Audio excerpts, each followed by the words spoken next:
नमस्कार दोस्तों, भारत का सच्चा मित्र जापान ने एक बहुत ही गंभीर और बहुत ही खतरनाक आरोप भारत पे लगाया है, जिससे पूरे दुनिया हैरान हो गया है।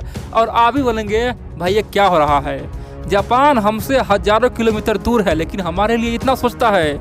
हमारे लिए क्या क्या नहीं किया। जापान हमारे लिए दुनिया से लड़ने के लिए तैयार है, और हम लोगों ने जापान को क्या दिया। दोस्तों बहुत बड़ी बात है। और आप बोलेंगे हमारा सरकार क्या कर रहा है, आखिरकार हम लोगों ने जापान का दिल दुखाया है क्यों। दोस्तों यहाँ पे जापान का थोड़ा भी गलती नहीं है। कह सकते हैं कि जापान मजबूरी में, जापान पूरी तरह से परेशान होकर अपना ये बयान दिया है। और कोई भी मित्र ये मत बोलना कि जापान गलत है। दोस्तों जापान के बारे में पहले समझो, जापान आखिर ऐसा बोला क्यों। बड़ी बात तो क्या है दोस्तों, चाइना खुश है, चीन बोल रहा है जापान वाले सावधान, तुम्हें हम पहले ही बोले थे भारत से इतना मित्रता मत करो, इतना संबंध मत बनाओ, भारत तुम्हें धोखा देगा, भारत किसी का नहीं है। दोस्तों चीन का थिंक टैंक, चीन का टीवी बोल रहा है कि भारत जब रूस को धोखा दे सकता है, जापान किस खेत का मूली है, जापान खुद ही फंस गया। दोस्तों इस तरह की बातें चीन और पाकिस्तान के मीडिया कह रहा है।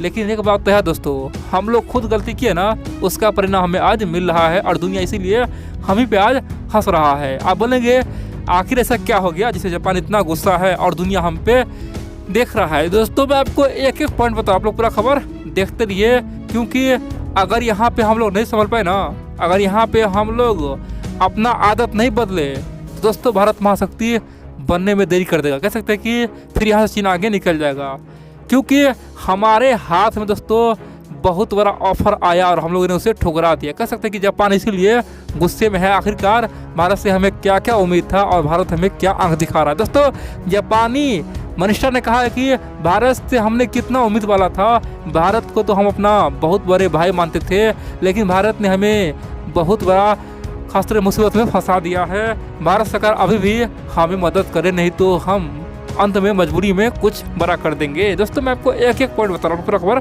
देखते रहिए। देखिए आप जानते हैं भारत और जापान में बहुत कुछ समानता है। जैसे भारत एक लोकतंत्र देश है, जापान भी लोकतंत्र देश है, भारत भी क्वाड का मेंबर है, जापान भी क्वाड का मेंबर है। भारत का दुश्मन चाइना है, जापान का दुश्मन चाइना है।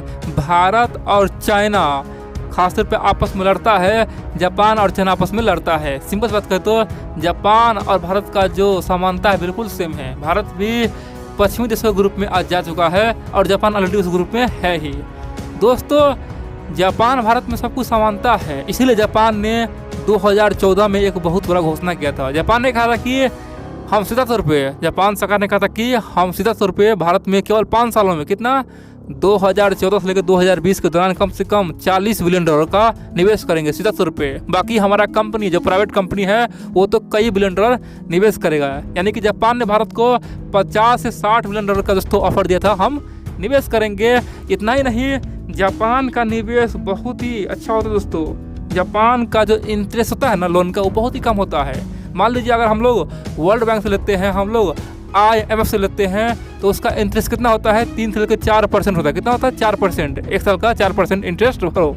लेकिन दोस्तों जापान का इंटरेस्ट कितना पता है 0.01%। कह सकते हैं कि आराम से लोन ले लो और आने वाले 50 साल बाद 100 साल बाद चुकाते रहो, कोई दिक्कत नहीं, क्योंकि लोन का इंटरेस्ट इतना कम है ना, 50 साल बाद भी वो दोगुना नहीं हो पाएगा। कह सकते हैं कि जापान ये लोन केवल भारत को देता है, किसी को नहीं देता। बोलता है कि भारत के लिए हम सब कुछ देंगे, और इसलिए जापान ने ओपनली कहा था कि भारत हमसे जो चाहे ले सकता है।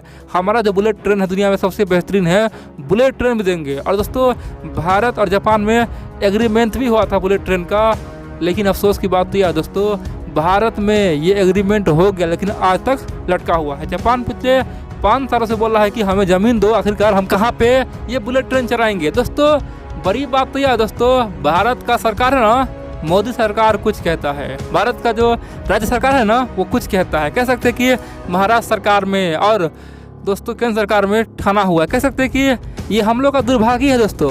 यहाँ पे नेतागिरी इतना खतरनाक हो गया है कि देश के विकास में भी बाधा बन रहा है। केंद्र सरकार सोचता है कि देश में बुलेट ट्रेन चले, लेकिन राज्य सरकार लगता है, महाराष्ट्र सरकार लगता है कि इस बुलेट ट्रेन से केंद्र सरकार मजबूत हो जाएगा, उसे फिर से बहुमत मिल जाएगा। जबकि दोस्तों उस ना समझ को पता होना चाहिए कि बुलेट ट्रेन अगर भारत में आता है तो भारत के लोगों को कितना फायदा होगा। भारत का नाम दोस्तों उस लिस्ट में होगा जहाँ पे बुलेट ट्रेन चलता है। और जापान ने यह भी लोन दोस्तों बहुत ही कम रेट पे यानी कि 0.1% पे भारत को दिया था।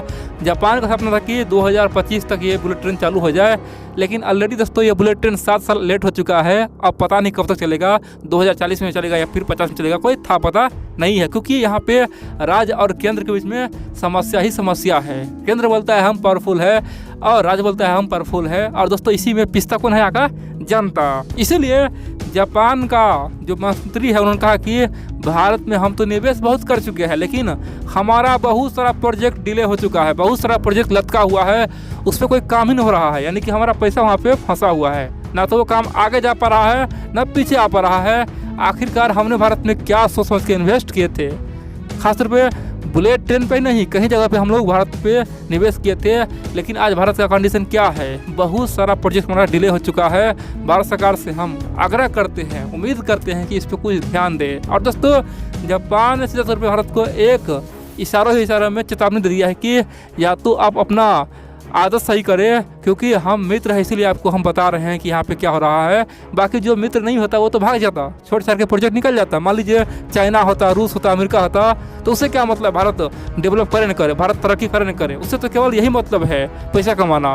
लेकिन हम ही हैं जो भारत को सोचते हैं, भारत के लिए वहाँ पर रुके हुए हैं। अभी भी हम चाहते हैं बड़ा बड़ा प्रोजेक्ट लगे, लेकिन हमारे प्रोजेक्ट को डिले क्यों करें, हमारे प्रोजेक्ट को लेट क्यों कर रहे हैं? कहीं पे ज़मीन का समस्या है, तो कहीं पे कुछ समस्या है, तो कहीं पे कुछ समस्या है, ये समस्या क्लियर कीजिए। अब यहाँ पे कई सारे मित्र बोलेंगे अरे भाई जापान क्या बोलेगा, उससे क्या मतलब है, जापान तो छोटा मोटा देश है, हमें क्या इशू होगा? कोई दिक्कत नहीं दोस्तों, बिल्कुल इशू होगा।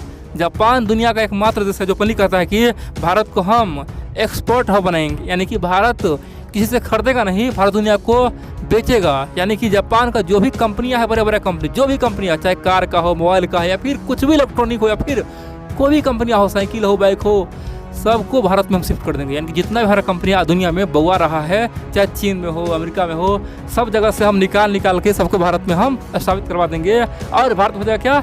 एक्सपोर्ट हब, यानी कि भारत से केवल निर्यात होगा, आयात नहीं, केवल निर्यात। भारत केवल दुनिया का सामान बेचेगा। और दोस्तों जापान चाहता है कि भारत में हमारे तमाम कंपनियां बड़े बड़े फैक्ट्री लगा ले, ताकि भारत और जापान का रिश्ता आने वाले 500 वर्षों तक सही रहे। और क्या होगा? भारत और जापान मिलके एक नया युग शुरू करेगा। दोस्तों जापान का सपना ये है, लेकिन ये सपना दोस्तों अधूरा सा लग रहा है, क्योंकि यहाँ पे केंद्र कुछ बोल रहा है, राज्य कुछ बोल रहा है, दोनों में मिली भगत नहीं हो रहा है। भुगतान कौन कर रहा है? जो निवेश कर रहा है वो, और यहाँ का जनता।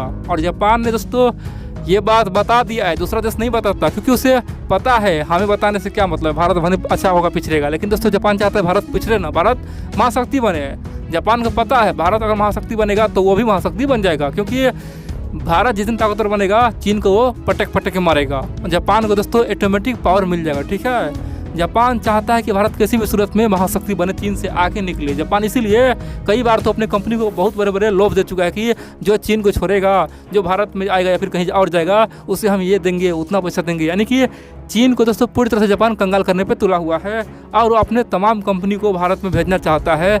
लेकिन हमारे देश का सरकार समझता कहाँ है? जो केंद्र सरकार दोस्तों समझ रहा है, लेकिन राज्य सरकार तो घमंड में दोस्तों देश को बर्बाद करने पे तुला हुआ है, अपने राज्य को बर्बाद करने के लिए कसम खा चुका है।